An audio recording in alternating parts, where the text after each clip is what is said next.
back when Professor Raju Kada just became a Rajya Sabha MP, I remember him telling me this, that there were a set of supporters who came to garland him because he got nominated, and then there was already a bunch of people who had complaints. Kasa ಎತ್ತುತ್ತಾ ಇಲ್ಲ, ಇದ್ ಮಾಡ್ತಾ ಇಲ್ಲ. So he told me, Sharan, what do? I don't even have that kind of wealth. I'm just nominated. We don't have any budget for it. And this is not what a Rajya Sabha MP does. So I see that frustration in a lot of politicians, and Shashi Tharoor also has mentioned this, that one is that you can't turn away somebody because they look up to you and they think that you have the solution to everything. How do you, does it frustrate you when people don't understand that distinction? How do you deal with it? Now, does it frustrate because you can't solve all of their issues? It's Yes. not in your hands. Yeah. Yes. But who is at fault here? It's not the person coming to you with complaint, because the system is not delivering it to him. Correct. Now, if you do not have it, for example, in the case of Bangalore, it's been 5 years we don't have elected corporation here. And it's the municipal corporation that is primarily responsible for these municipal function delivery. The pothole-free roads, garbage-free streets and neighborhoods, ensuring that pipe water, comes to your house properly. These are basic municipal supplies. But if that is, if the system itself is not there, if you don't have an elected corporator, where will the people go? They will then have to go to the MLA.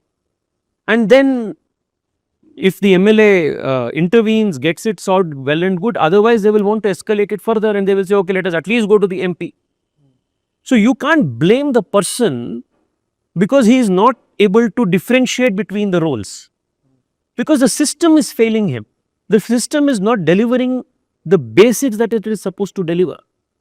So you can't tell him that the primary duty of a member of parliament is legislation, policy in parliament.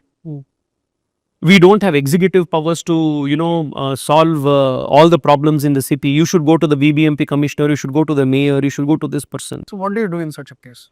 Well, we try to talk to the people who are actually wielding such executive authority. You know their job. We call them and for example, we call the joint commissioner of that particular area. Right. We call the BBMP commissioner. We tell them, sir, this is a municipal problem. They have come with, these complaints. Please meet them. Try to address this issue. This is what we try to do. Why it is important to educate people that, because, sometimes I see on Twitter and,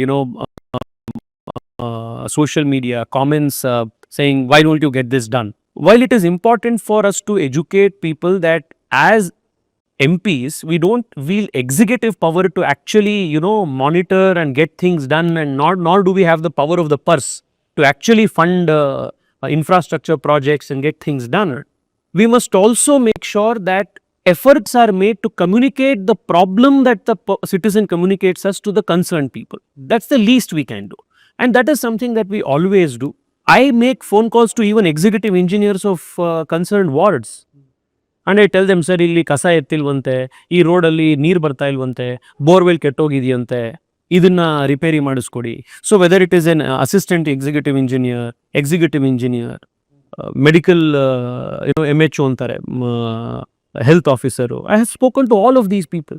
If it is a bigger issue, I have spoken to the joint commissioners. If it is a more serious issue, we have spoken to the commissioner of the BBMP. So we have tried to, send the problem to those who have the power to actually, make a difference. But this still doesn't solve the fact that the institution that should actually respond is absent. It is most unfortunate.